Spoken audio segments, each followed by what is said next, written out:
America, home of the brave and the free. Brave and the free, the brave and the free, or so we're told. As a bisexual man who generally identifies as gay to fit societal boxes and avoid awkward explanations of my attraction to others, I always try to ensure that others think of me as more than just Eric, the gay guy. But yet again, I stand here exclaiming the significance and understanding how many people like me, and loving families like yours are affected by presidential administration. Reflective upon the past 4 years of my life, I've gained a lot of freedoms, but now I wonder how long those freedoms will last. A big change that I've seen recently has been raising the federal minimum age for the sale of tobacco products from 18 to 21 years old. Not that I intend on purchasing any tobacco products. I find it rather interesting that almost a year ago, here right before 2020, that age was changed. As simple as that may seem, the age to enlist in the military remains the same as it has for decades, 18. I could sit here all day and ponder on the significance of age difference and topics such as Vote 16.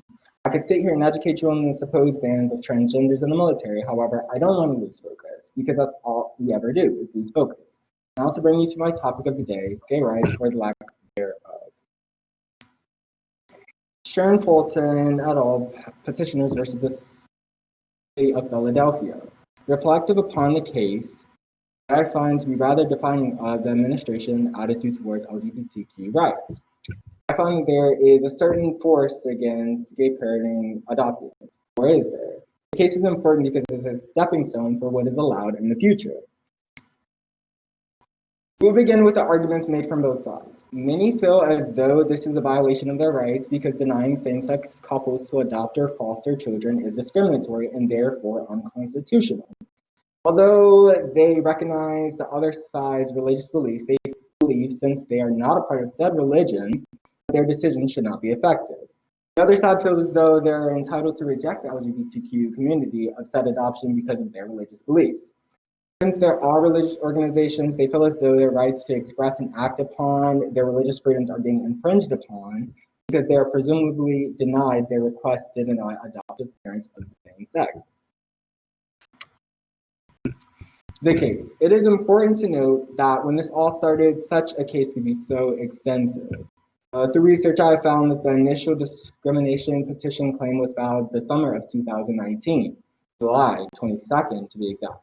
However, the Supreme Court is only hearing the case on November 4th, 2020, which at the time of writing this speech is only a few weeks in the future. As extensive as that already seems, it's important to note that the City of Philadelphia first found about the discrimination a year prior to filing the claim. ACLU, a nonprofit organization that for over 100 years has been dedicated to defending and preserving individual rights and liberties guaranteed to every person in the country by the Constitution and laws of the United States, notes that the case would allow private agencies that receive taxpayer funding to provide government services such as foster care providers, food banks, and homeless shelters, and more to deny services to people who are LGBT, Jewish, Muslim, or Mormon. They go on to mention in the past that some states have laws banning LGBT people from becoming foster or adoptive parents. The last of these was struck down in 2016. As these outright bans were struck down, the opposal to equality have increasingly sought a far-reaching constitutional license to discriminate in the name of religion. As the case continues to pend, the debate is something that many feel is a controversial topic. However, regardless of what side, it is important to understand how either decision affects American families.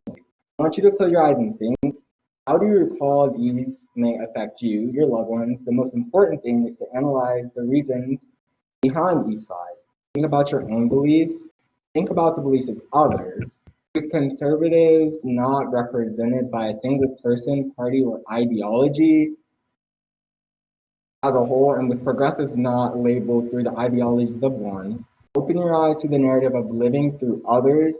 It's not a decision neither you or I can make.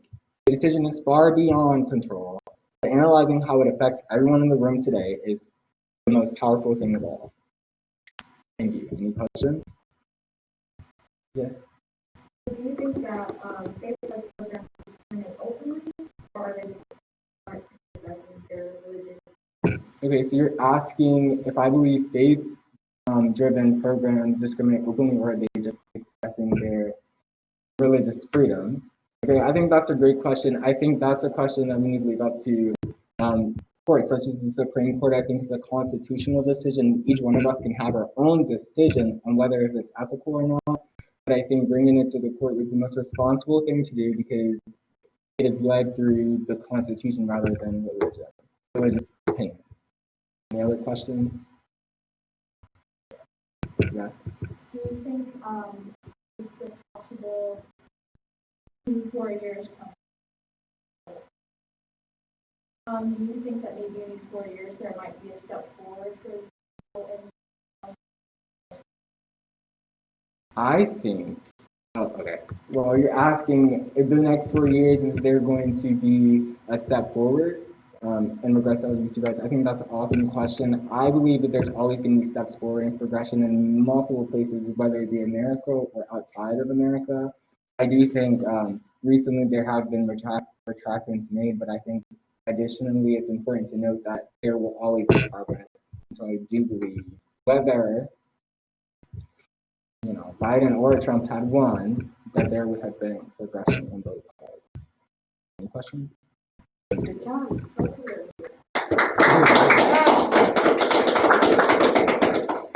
a hard one to keep informative versus persuasive.